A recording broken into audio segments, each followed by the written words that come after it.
I really have no idea what happened to my original guest. I could answer, I'd give you one, but I don't.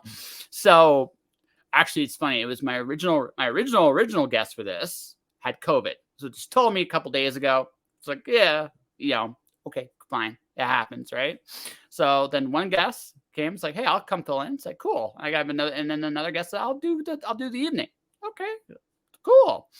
So you're actually the fill-ins fill in.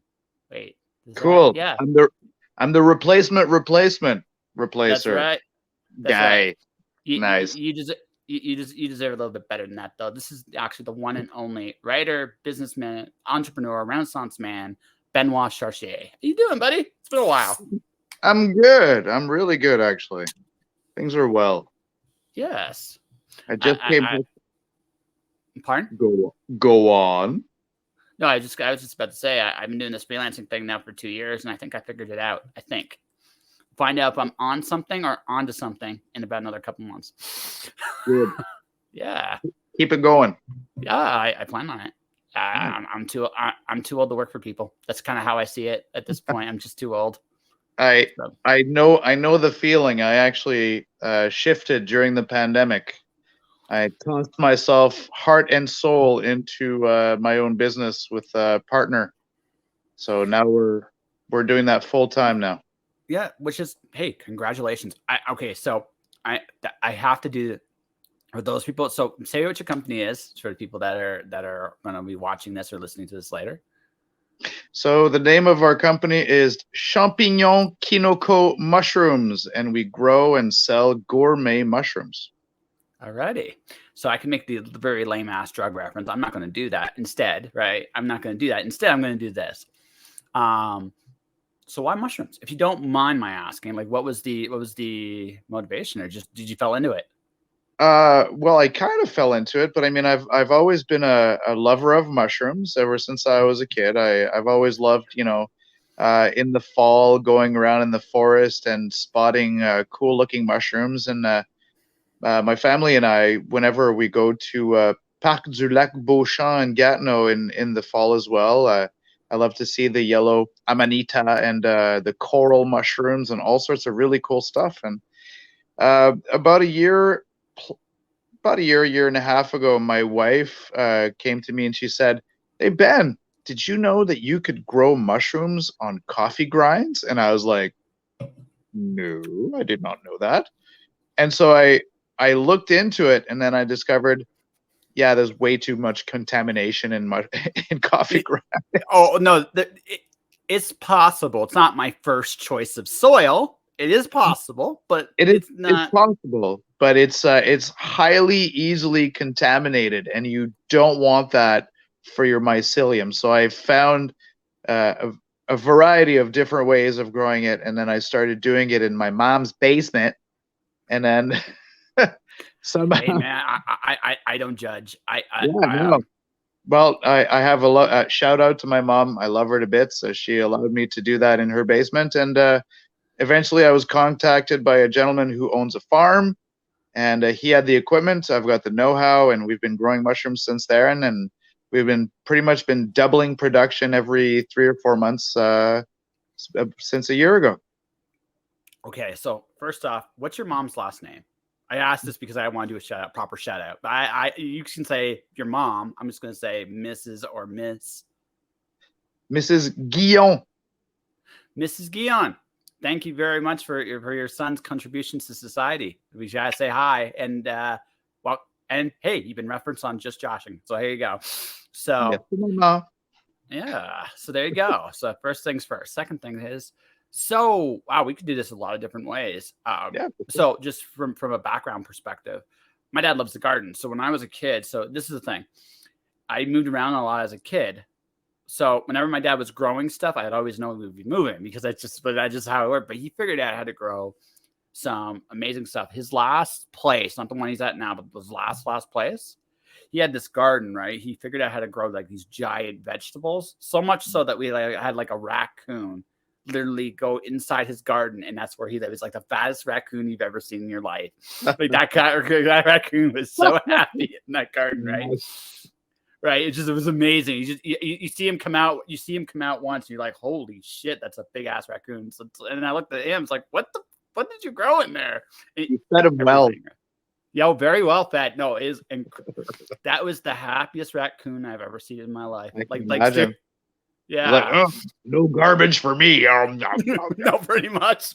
He's in the middle. It's like, this is mine. This is all mine. Right? It's like, oh wow. But no, it was just so I mean, there's a lot of innovative ways to grow stuff. Like again, as you mentioned, coffee grinds, not the best way. It is possible, but not the best way. But there are a lot of like innovative ways to grow stuff in the very small spaces, which I think is really, really fascinating. So if it's not too much into trade secrets, nope. What did you like? What did you find was the way that works for you? Well, we started off with straw logs, which are basically just 4-foot tall sausages of sterilized straw that I inoculated with the mycelium, and I would hang them in the colonizing room. And then it's a lot of work. So I moved on from that to Master's Mix, which is it's half hardwood pellets and half soy hull pellets. And you add your water and you sterilize that, and it's a good substrate because mycelium loves to munch on wood, and the soy hull is great food. So it grows a lot faster, and so we've been using Master's Mix because it also gives you a really, really good yield, and it doesn't infect as easily. So it's a good balance. No, it sounds like you discovered your little secret, and you're like, yay! It's actually the most public secret in mushroom growing. So that's how. No, but I mean, it may be like I'm coming at this like as a man that doesn't know what the hell he's doing, right? But I'm just like, I say it like that because it just seems to me like, you found something that worked for you, and that's awesome. Like yeah, right. And you walked away, and again, now you're an entrepreneur in and of yourself, right? There you go. Yeah. I just finished Montreal Comic-Con. I came back yesterday. That was a whole lot of fun. Yeah. I'll be hitting the convention circuit next year full time again. I'm going to be looking forward to it. Yeah. When I have I'm working on building. So I got 2 books kind of I need to do. Like I did an Alice in Wonderland Greek mythology mashup. Cool. So digitally, it's doing okay, but I want to make an actual physical book because something tells me the physical book will do very, very well. And I don't know if you've been watching my page at all. If you have, you notice I've been drawing a lot more. Yes. Yeah. So my first graphic novel will be coming out probably early next year. Okay. Yeah. I've been following something called Mid-Journey. Have you heard of this? Mm-mm. Okay, so there's an uptick in all of these artistic AIs coming out. Okay, there's something called DALL-E, and there's another one that's very promising called Mid-Journey. And you give the AI some prompts, and it'll give you like a plethora of different artworks to choose from. And so I've been on the Mid-Journey Facebook page, and people are coming up with the most amazing stuff. Amazing stuff. You should definitely check it out. I mean, I haven't thrown myself into it yet, but I'm like, yeah, just for concept artwork, there's some gorgeous stuff in there. Yeah, no, I'll check it out. Well, it's funny too because my graphic novel is a homage to Fahrenheit 451. Is what it is. It's a homage, right? Not quite the same thing, but it's a homage. I learned how to draw stuff, so I'm actually like literally right now, I'm working on the quote unquote comic aspect of this, and that is, actually I'm using a Twitch stream, my Twitch stream as like a base model for what I'm drawing, because because there's a good chunk of there's a part of the story it's like on Twitch stream. Then there's another part of the story where there's an AI in the story, just not so pronounced. Like that might be something where I could use that kind of art in, though, because that would be the AI's way, another way for the AI to express itself, which would be kind of fun. Yeah. So I'll have to check it. I'll check it out. Are you writing these days? Are you still writing and doing stuff? You know, I wrote an entire novel during the pandemic, and awesome. that was before I got into the mushrooms. And since I've been mushrooming, I haven't had a day off in a year.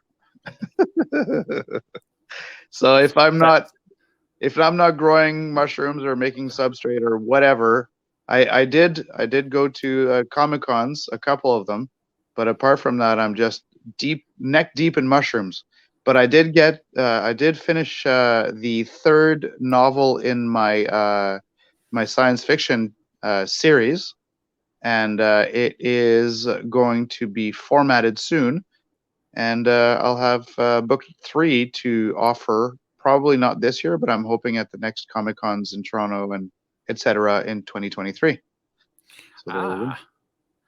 I'm probably, next year for me, I'm going to be touring probably the States. I'm going to probably be doing that for like a year, probably.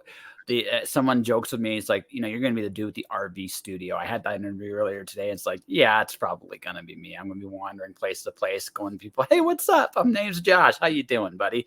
Right, that kind of thing, right? So, yeah. But it sounds to me like I guess I should ask this. This is where I want to ask is, are you loving what you're doing? Has this been a very different kind of journey for you, just since you kind of fell into this? It's good. It's extremely tiring. I know that the first, because it's a startup, right? So I'm doing most of the stuff on my own. So eventually it'll be, I mean, it's fulfilling now because I'm not doing what I was doing before. But at the same time, a break once in a while would probably feel really good. It sounds like you need a vacation. Like that's what it's. I realize where you're at. You may not be able to do that, but it's not. But it sounds to me like, if someone, if you could, if I could, you'd be like, I would so be there. Like right now, it's like I'm on vacation. Well, I mean, right now, my family, my wife and 3 boys, they're all in Japan. They've been gone for 2 weeks now, and I miss them terribly. I see them morning and night. They're on the opposite schedule, right? So when it's 8 a.m. here, it's 8 p.m. there. They're going to bed, I'm waking up, kind of thing, and vice versa. So I get to see them, once a day when they wake up and then when they go to bed, and the opposite for me. But I kind of wish I was in Japan too, So I guess the question is, are they coming back anytime soon, or are they? Oh, they're going to be coming back in a month and a half. Ooh, that's going to be tough. Yeah. It is tough. Yeah. But you get to appreciate what you have because you don't have it. Mm-hmm. So I mean, I reflect on the fact that they're not there to appreciate who they are and what they mean to me, and I look forward to having them around again, and you don't take people for granted when they're not there for an extended period of time. Yeah, well, you get that. It's interesting. Like for me, I'm back in Calgary, at least for now. We'll just say for now. I don't know if it's gonna be forever, but it's for now. And it's been interesting because it's I've missed some of these people, and then I think the other part about the pandemic that's been interesting too is there's been a separation. A lot of some of the communities that had existed pre-pandemic no longer exist. At least and I think I don't know if that's a good or a bad thing, but I just feel like that's just generally how it's gone. So it's almost like in one real sense, like I kind of feel like maybe I'm wrong saying that. I don't know what it's like in Ottawa, or Gatineau. But it feels like pieces of the community have kind of gone their own direction ever since the pandemic's happened. And maybe it's just one of those life altering things where, again, what do you value? Like what matters to you? And it's in a time like this, when we went through what we just went through, you have a tendency to kind of reevaluate what's important to you. Yeah, for sure. And I mean, I think a lot of whatever communities existed pre-pandemic, people have sort of had to adjust and move on. I mean, like um, just to be able to hold on to something. So those communities might not come back together as they were before, or even at all, just because everybody's moved on. It's kind of like if you had a job in a certain area, you had to pivot and find something else. You're not necessarily going to go back to it. So just because, I mean, you're doing something else now and you're not going to go back to that. I think it's the same thing for the groups that we might have had before the pandemic. You had to find something else to take up your time, and you may not, get rid of that to go back to what you had before, even though it may have been pleasant. Well, I think totally that's reasonable. Like again, we all change. That's Yeah, just life. exactly. Yeah, right. We all Yeah. change. So I think overall that's a good thing. I mean, I hope I'm wiser and smarter and stuff. I hope. That's I the guess general hope. yes. Maybe I not. mean, at the same time, you keep growing as well, right? So, I mean, you're not necessarily hanging out with the same people you were 5, 10 years ago, and you, that's No. just the way it is. So Well, life it's goes on. yeah, well, it's just the way life goes. Like I think the biggest lesson I learned, like I've learned a lot of things from the pandemic, but I think from like a personal like standpoint for friends and stuff like that, people come and go. And that's Oh just yeah, like that's just life. Like that is just how it goes. You're with people yep. for a certain point in your life, and then that's it. And then you go off and you find, you go into a different direction, and sometimes or they go into a different direction, and it's just how life works. Oh yeah, for So sure, for yeah. sure. Yeah. The only constant in life is that it is in constant flux. Yep. Changes the universal constant. Yes. Exactly. Yes. Look at that grin. That grin is just like yes. Somewhere somehow someone will watch this clip and go, you know what? Benoit could totally be an evil villain. Somewhere, somehow, over the way of just the grin. Just the I grin. totally am an evil villain already. What well yes, Benoit, the mushroom man. That's right. That right. Do That, you know the Mushroom Man? oh god. Oh god. I think actually getting into this is so again, you're doing a startup, you're doing a new business. Yes. And I mean this is the loaded question. What have you learned? What have I learned? That growing fresh food. Am I allowed to swear? It's a bitch, man. Yes, can be. Depending on what you're growing. Depending on what you're growing, it absolutely can Like be. the thing is, mushrooms are extremely, extremely finicky, and your specifications for what for their growth have to be extremely precise because the slightest little deviation from what you need will ruin them. Yes.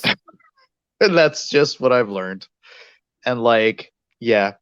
I mean, I love picking mushrooms. That's like my favorite thing. I love like when they finally come out, you're like, oh, that's so beautiful. Like you just pick a nice big, huge uh yeah, and grap. I don't know how to say it in English, like a thing. It grows out of the You, bag. It's a thing.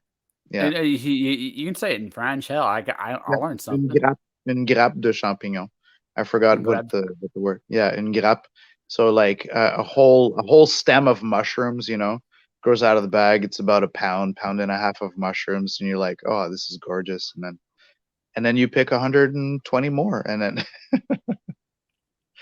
yeah, no, it's fun. I really love it, and like experimenting with new kinds of mushrooms as well. Like um we have friends who come from somewhere. I think it was like Val d'Or in Quebec or something like that, and they grew mushrooms outside, and they sold us some fairly traditional Japanese mushrooms called namiko, and I cloned some wild Nemiko from their stuff, and I made my own grain spawn, and now I'm growing Nemiko in the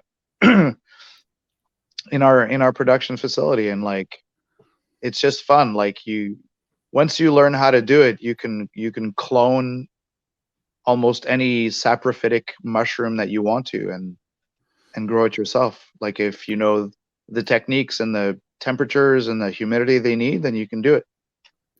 So now, so I hope you'll forgive me. So I now have a vision of you with that smile you had earlier on in a white coat going, "It's alive. It's alive." Whatever you knew. It's alive. Yeah, that's right. But at the same time, like honestly, it sounds well. Here's the thing: like a lot of people don't think about it this way, but I do. Farmers, people that grow stuff, are the first geneticists. They're the people that figure that they by a huge shot. They're the people that experiment. Like, what is going to give me the best result? Or sometimes, I don't know if artistry is quite the right word, but there's definitely an art form to it. What you're going to experiment? It's like, what if I can get this trait from this mushroom for this trait in this mushroom? You're going to try, and you're going to try it. Sometimes you're going to be like, this is a bitch. Why the fuck did I think about this? Why did I even do this? And every once in a while, you're like, this is better than I could have hoped for. I'm brilliant. How did this, and that's just how it goes, right? This is how you get better mushrooms too. So it's not so far fetched. I mean, you clone, you find a really, really nice specimen, you clone it, and then you hope that you get something that's similar to what you cloned. So that's how we do with mushrooms, except like I think that with fruits and vegetables, it may take a while to actually get the results that you want, but with mushrooms, it's instantaneous. Like, I mean, what you've cloned that you put into your grain spawn, that you inoculate your blocks with, that you grow mushrooms out of, that's the traits that you got from the mushroom that you picked. Mostly. But everyone's like I said, it's not perfect, and that's also part. But that's also part of the fun too, because again, it's almost like when someone's playing an instrument like a guitar, and sometimes they'll play with the different tunings, and sometimes they'll find a sound they never would have imagined before, right? That's right. And same thing, food is one of the best things to experiment with. I mean, it's as artful as anything else. Just ask Monsanto. Yeah, well, yes. Love their experimentation. Sometimes. Well, I know Mr. Gates likes experimentation. He owns the company, but that's neither here nor there. I didn't know that. Oh. Yeah, he does. He's one of the principal owners of the company. Oh, okay. So. Yeah. You learn something new every day. Yeah. So if it's food and drugs, he's got his hands in it somewhere. That's what I've learned. Yeah, pretty much. Fingers in the pie. Yep. Him, Soros, and a couple other guys are always got it's like little family. I know this. Pardon? Quelle surprise. Yeah. It is what it is. It is what it is. Indeed. I've learned to accept what I can't control, because it keeps me mostly sane. Mostly. Okay. Because if I try to worry about what I can't control, I'm gonna go batshit, because there's nothing I can do about it anyway. Okay. I've learned that I need to rile against the things I can't control. Rile against things you can't control? Yeah, I like to write about it. Oh yeah, you write about them? I have a slightly. I kind of go. Sometimes I've learned sometimes there's nothing crueler than cooperating with that system. It drives it, because sometimes you can actually. Nothing kills quite like kindness. I've learned this, and this is right. There are ways of I think we all have that inner ability to kind of resist, and sometimes I do, but sometimes I also I just think we all have battles we pick, right, and some battles are worth fighting, some aren't, and I think for everybody that's a different question of what those battles are. But I mean, I just realized that I don't have to figure out how the whole fight against how the whole world works. I just have to figure out. I can set the example of what I want the world to be by what I do, and that's what I try to do mostly. Right. I, Every once in a while, though, I mean, again, like everybody else, like we all have that line of this is bullshit, yeah. and I'm gonna fight this, and that's we all got it. We all have that, like whatever that magic line is. But for everybody, that is a different. Everybody, that's a different line. And whatever those battles are to you, mazel tov. But again, it's just. But I more often than not, it's like, okay, well, if I want a kinder, gentle world, I got to try to be kind and gentle, and especially sometimes to the people I don't agree with or that I don't necessarily like. Because again, if I want that kinder, gentler world, then I got to be. Then it's not just the people I like; it has to be the people I don't like. Otherwise, what's the point? Right. Yeah, you're like maybe. Yeah, I just like to make memes with my razor sharp wit and stab at the enemy. Yeah, roommate saying hi. There is, yeah, right. Yeah. Hi, Ruby. Yeah. But no, I mean I mean if that makes you feel like I've never gotten into memes. I've just pardon? It makes me feel better. If It I'm really glad it does. makes you I never not mine. I can't I looked at the sometimes I'm like memes can be very clever. Sometimes I'm like why? Right? So but I guess every generation has their type of humor, and I mean, I'm a product of my generation, obviously. But I like to make memes that make you think. So that's there's nothing wrong with that. I want to write books that make you think and laugh and sometimes cry. well, that too. I mean, it's Yeah. it's all part of the same ecosystem. Yeah. I just I don't know. I think but I'm not, by the way, no disrespect. If memes are your thing, they're your thing. But for me, I have always looked at memes. I'm like, by and large, I'm like, they're cool once or twice, but but it's like at the same time, it's like, I don't know. I mean, it's good viral it actually it is good viral marketing sometimes. Like that's the one thing I look at it like from a marketing standpoint. Memes are Yeah. brilliant. They're simple, Yes. but you know, you can tell really fun little stories in a meme. But I just was like, I just don't think I'm cool, Benoit. I just don't think I'm cool enough to make a really good meme. Oh, come on, man. I don't know. I don't think so. It's just not my. It's not my punchline. Now maybe drawing like something like this. Yes. Yeah. See this. See I can make a comic out of that. I just feel like maybe that might be more my way of doing it. Yeah. Right. Cool. Everybody has their own way. Exactly. So that's kind of like I said. Now you see, I've come far. Once upon a time, that was far less detailed and stuff like that. So I almost know what I'm doing. Don't tell anybody. But For a secret. yeah, that's right. It's like I mean, next thing you know, people are going to expect me to be a trained professional. It's like I don't know that's frightening. That comes with expectations.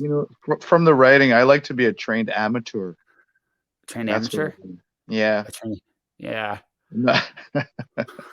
I don't think I'll be a professional, but I can be a trained amateur. That's for sure.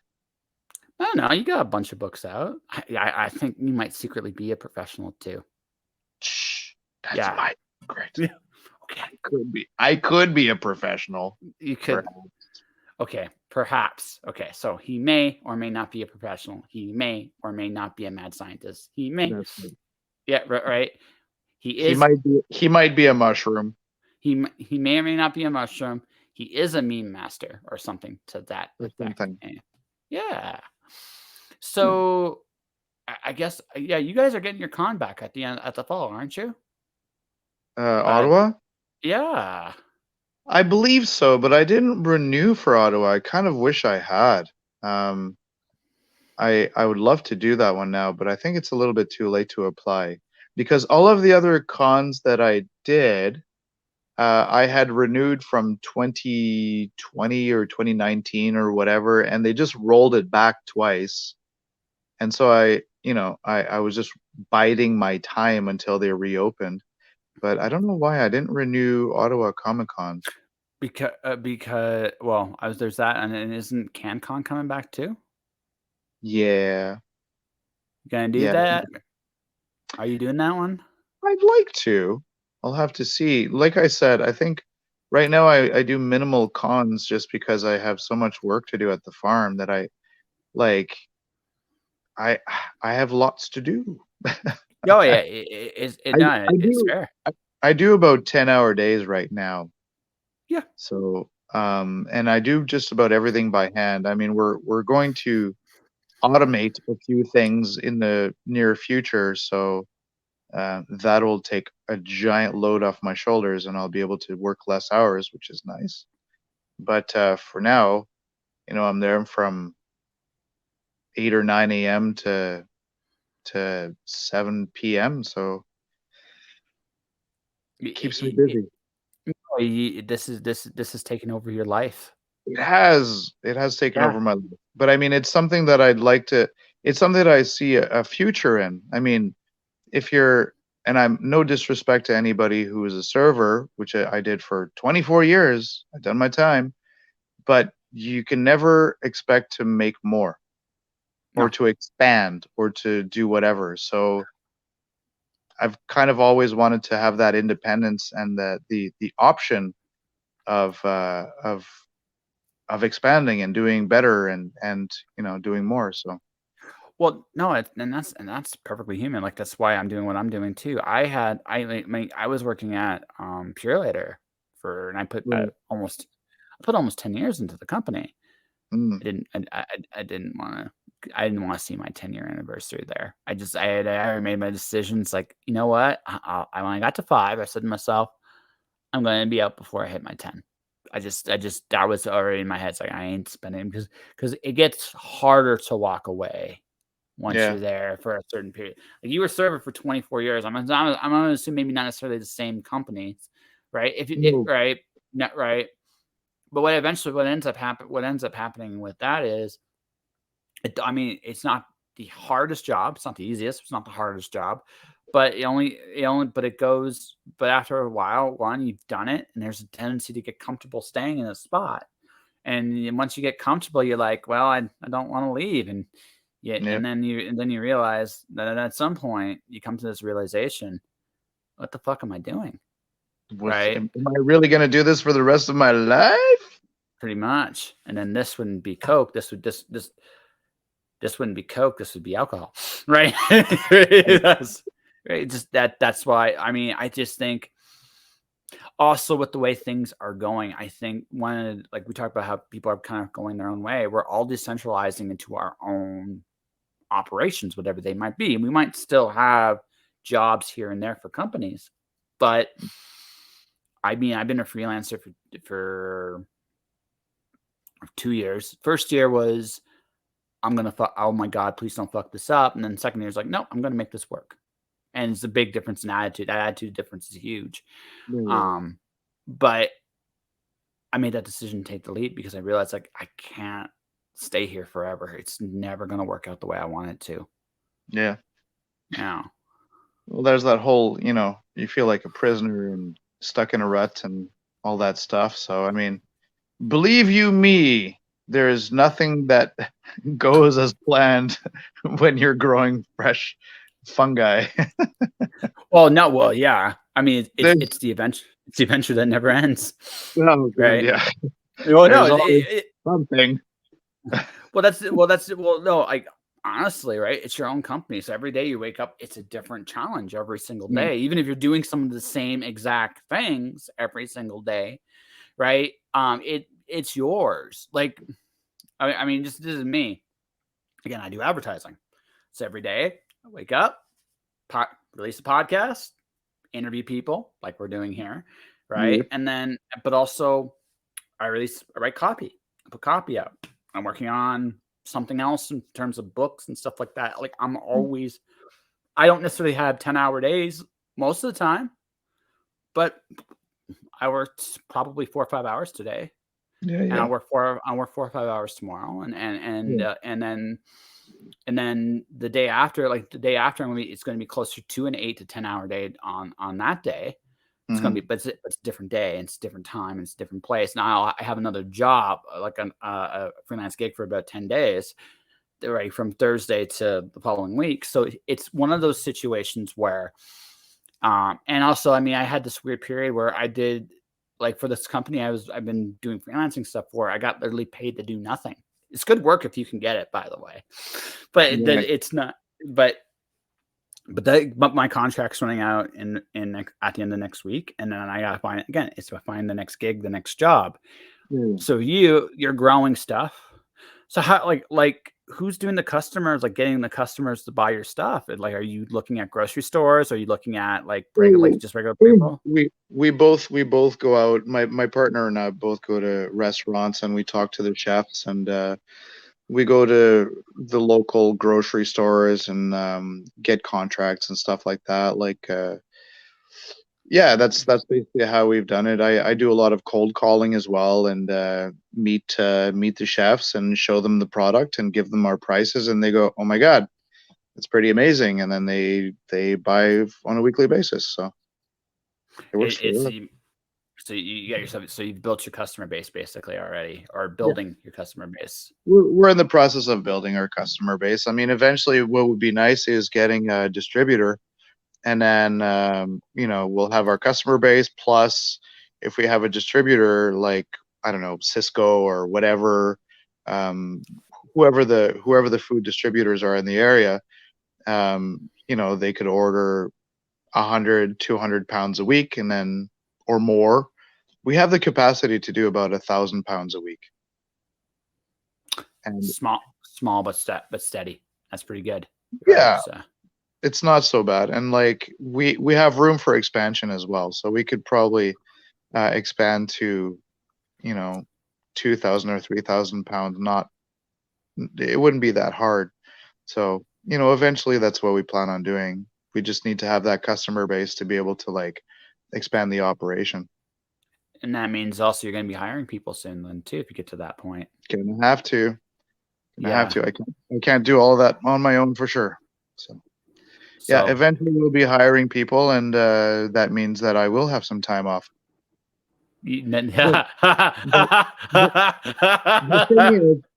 thing is, like, I realize that it's the first like couple of years that are super crucial to make sure that it works, right? That you dial everything in so that you get the nicest possible product all the time, so that people keep buying your stuff.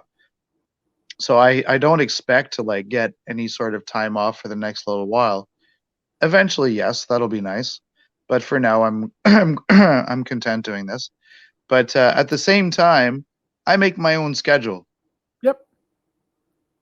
That's it. I do the same thing. It's wonderful. That's the main thing. If things fail or succeed, is because I did the things. So that's the incentive right there. Yeah.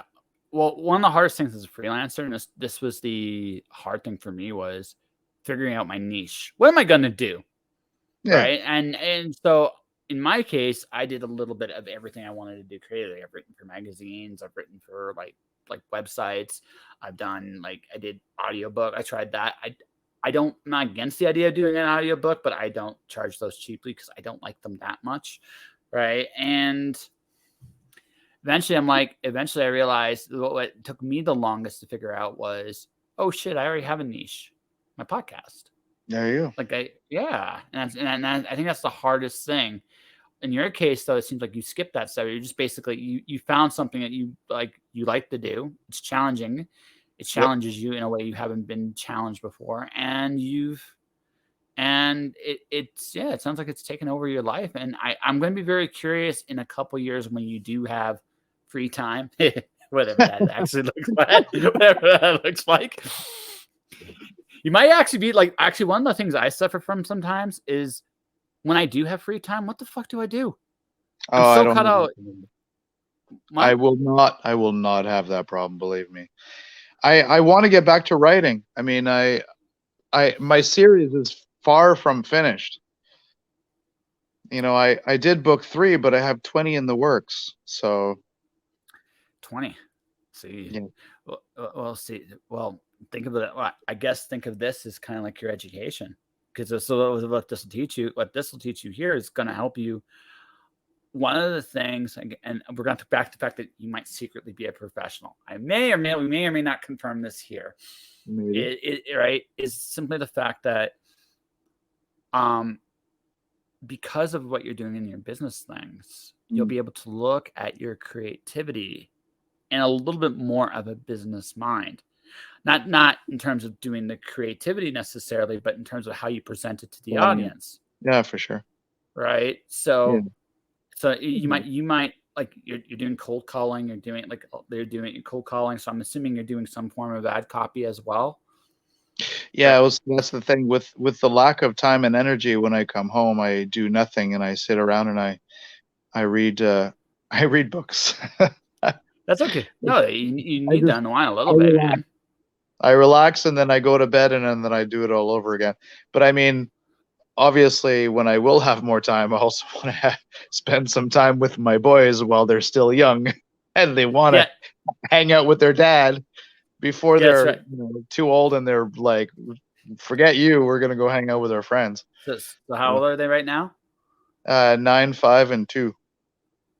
A 9-year-old is going to catch up on you if you're not careful, my friend. That 9-year-old, Oh. 5 and 2, you'll get all that stuff. But yeah, the 9-year-old, man, that's what you're racing for. Because by the time when he gets to 12, you know you're going to be like, oh man, that's not cool at all. So I mean, but if you do establish like some, I'm sure you do this anyway. You do establish something you guys always do. Doesn't matter how old he'll get, he always will do that with you, whatever that looks like. Yeah. Yeah. But so what do you read right now? Like, do you read fiction or are you reading just like research stuff? Like, what are you doing? Right now at this moment, my friend, when I went to Montreal, I stayed with my old university roommate, and she, like, we always stayed in touch. I had 2 roommates while I was in university in Trois-Rivières, and the one that I stayed with is originally from China, and my other roommate was originally from Mexico, and they were both amazing cooks. It's a good way to make friends fast. I made friends with you easy. It's like, So hey, I made food. I'm so in. we lived together for 2 or 3 years in Trois-Rivières, but we always stayed in touch. And Sarah now lives in Calgary, actually, and she works Okay. for Canada. But Peggy lives in Montreal with her with her husband, and they have 2 boys. And I love visiting them because they're amazing, they're awesome. So I stayed with them. And Ernie, her husband, is an avid graphic novel collector. So Ooh. I lent him my collection of Battle Angel Alita mangas, and he lent me the entire collection of Invincible. That's a good. With, That is, in my opinion, Robert Kirkman's best stuff. In my really? opinion, yeah. So he lent me all 3 collected graphic novel, the pile, Yes. and so I've sort of been going through that for the past couple of days, but usually I'll be reading some other fiction with words inside them. Yes. I have Paul Stamets. Paul Stamets is a mushroom Bible that I'm slowly going through, which is helping me with mushroom growing and problem solving and all that good stuff. So yeah. You're doing your thing. I get the feeling you are kind of fading here a little bit. So long day. I'm imagining doing everything you're doing. So. Oh no, don't worry. I've been fading since the beginning. Oh yeah.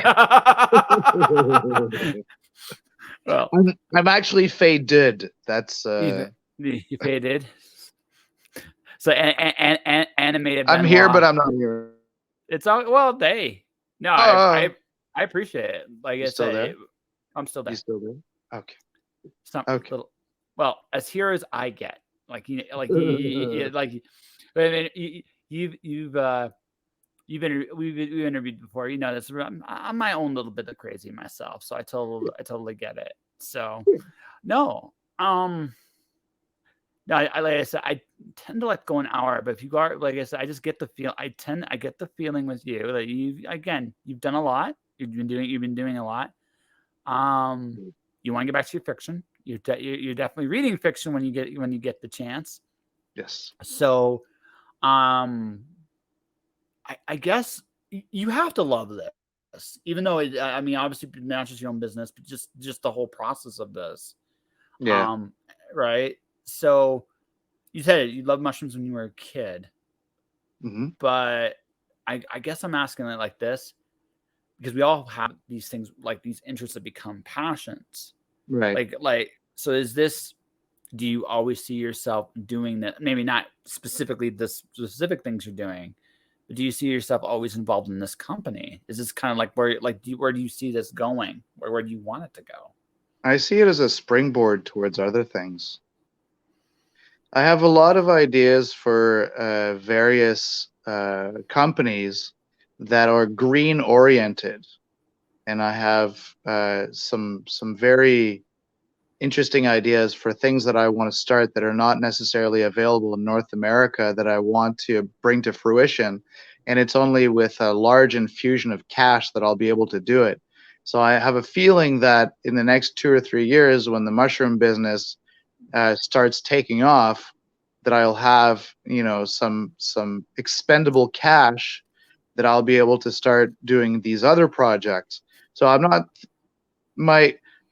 my goal is twofold. I want financial independence, but I also want to develop things that will be helpful to the planet in general.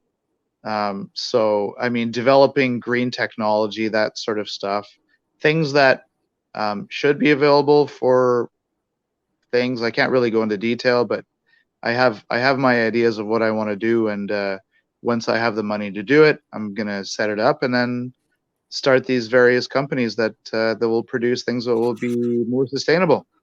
So Benoit Chartier, media mogul. That's basically you're going to eventually become a mogul and all these other wonderful technologies. Maybe. I'm not necessarily looking forward to becoming a billionaire. I'm looking forward to having the money to bury the dinosaurs. Well, I honestly, I just something I just realized is doing what I'm doing is that sometimes like things happen. You don't plan on like, I don't necessarily, I do think that while I'm not saying their goal is financial independence was the goal of all these billionaires that exist today. Oh, sure, yeah. Right.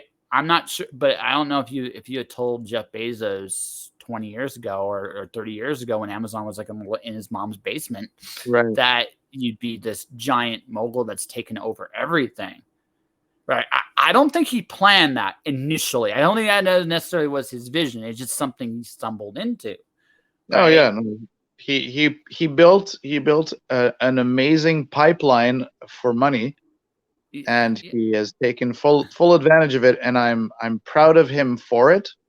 But I think at some point in time he forgot what it was for, and that's I mean I listen, I think it's amazing to have incredible wealth and resources, but if you're not using it to actually make life better for people except for yourself, I think it's an incredible waste of opportunity for everybody involved. So that's just me. That's how I no, feel fair. about it. No. That's fair. Mhm.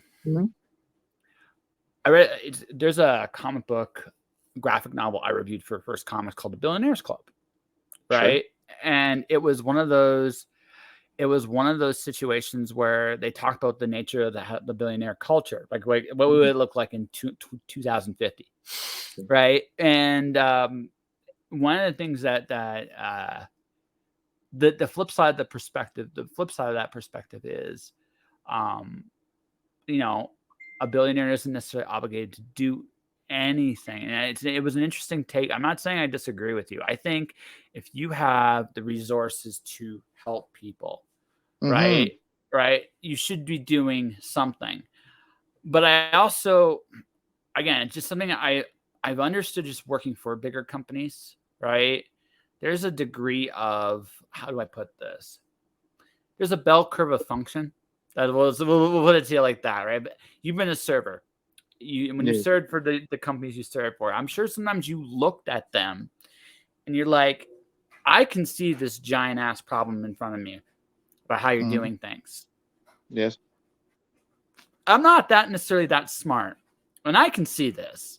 And if I can Mm-hmm. see this, everybody else around me can see this too. So why does this exist like this? And I had this thought, and then I realized something about this too, is that all these guys, I think on some level, are as much a part. I think there's a point where I think you got to be very careful. As big as you get, the bigger you become to function, you have to keep expanding. So you keep getting more and more different pieces and parts and components to whatever machine you build. Right. Good, bad, or indifferent. And I think it's really easy. I think it's really, really easy. I'm, again, not necessarily justifying it, but just trying to understand what happens.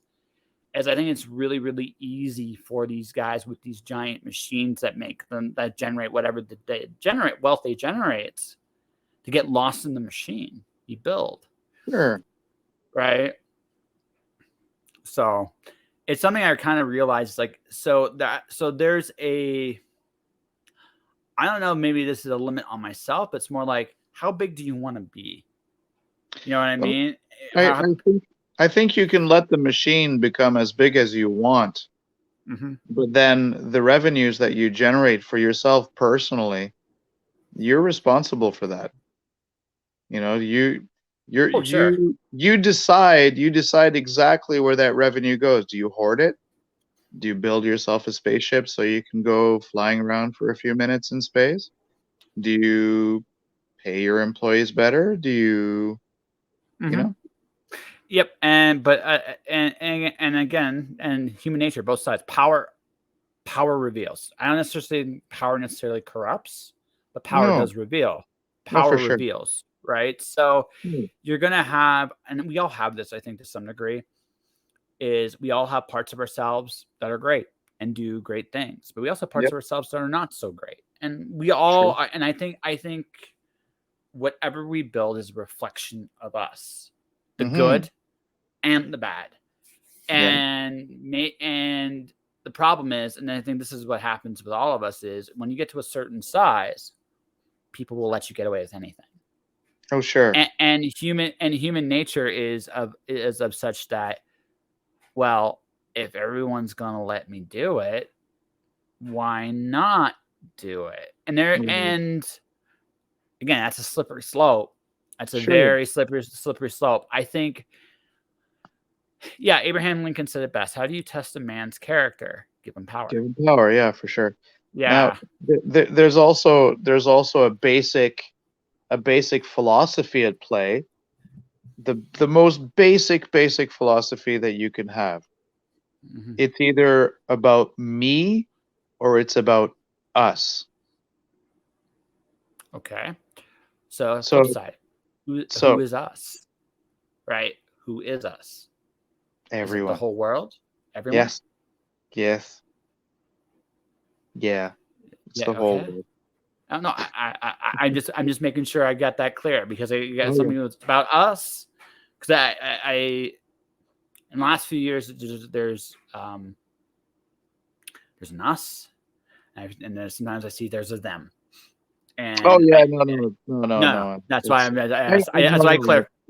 So I clarified that. No, I wasn't creating a flag to rally around to exclude the rest of the. No. It really is the entire planet. I mean, we're stuck on a rock together that is hurtling through space, and if we allow a chunk of the population to die off, then we're all screwed, man. Oh, absolutely. No, I we're in this together, whether we like it or not. And how we treat again, and just something I just realized, how we treat the people we don't agree with is important, because I think that, not saying necessarily they're right or wrong or any of that stuff. It's more like how you treat people you don't like, because that will tell you. Because if you treat them good, you're going to treat the people you like good too, right? And that's kind of how I see things. If I made a promise, this was a promise I made to myself. If I ever really made it, really made it, Sure. I'd open up a soup kitchen. That's what I made that as a promise to myself, because I remember when I had nothing, when I had absolutely nothing. And I remembered what even a meal can mean at the right time. Oh, for sure. So, yeah. But I again, well, like I said, looking at the billionaire problem on this planet, and I say that not necessarily because you are a billionaire doesn't mean you're a problem. Just the nature of how wealth is so concentrated in so few areas. Yep. That I think is something that will come to a head probably sooner than later in the next few years. So it kind of has no choice, because to a certain degree, money is also a finite resource. It's not never ending, and if it just keeps getting sucked up by a few certain people, then everybody else doesn't get anything. And it's like it kind of sucks to have to fight for it to be able to get it back, or to get it in the first place. It's like, just pay fair wages and yep. Though back before I forget how old you are. I forget if you're older or younger than me, because I'm 40. I'm 62. 62. I believe it. I totally believe that. Totally. 43. 43. So you're so, because we both just missed the last time really fair wages were paid, which was like late 70s, early 80s. Right. Yeah. That was the last time fair wages. Yep. We haven't. Yeah. You saw it just a touch more than me, but only a touch. Yeah. Only a touch. And so sometimes I look around and I think, yeah, this is the, like I said, my sincere hope for the future is just this, that we find what we're worth. I hate that we have to come to the point of fighting for our worth, but we find it and we fight for it, because that's where we're at. And that is where we're at, unfortunately. We kind of have no choice at this point. Yeah. Okay, let's end this on a slightly happier note. Hey, happy note. Yeah, happy note. So I guess I should ask this: if you had picked the biggest thing you learned from doing this, what you're doing now, what is the most? Yeah, your business, everything, whatever. What's probably the most valuable lesson you learned? That I am able and willing to take risks to do the things that I want to do. That's a great way to go. Dude, I wish you nothing but the best, man. It's really cool that you found something that you're doing. I hope you get less working hours. That's what I hope. I think you in a day off. Well, good luck. I'm just gonna wish you the best of luck on that one. Yeah, but I think you getting less work, and once you get people doing the things you're doing now, you're gonna find other things to fill up that time. That's just how it goes. No, I already know everything that I'm gonna fill up my time with. That is not a problem. It's gonna be putting those things aside so that I can actually have some spare time. Yes. No, I get you. And it'll come. Oh, Might be for sure. Totally. I see. But I did want to say before we fully wrap up. Well, two things. First of all, thank you for coming on such short notice. It's awesome. My pleasure. And second, I've always wanted to be a replacement's replacement. I hope you know. That's right. That. Yeah. That's it.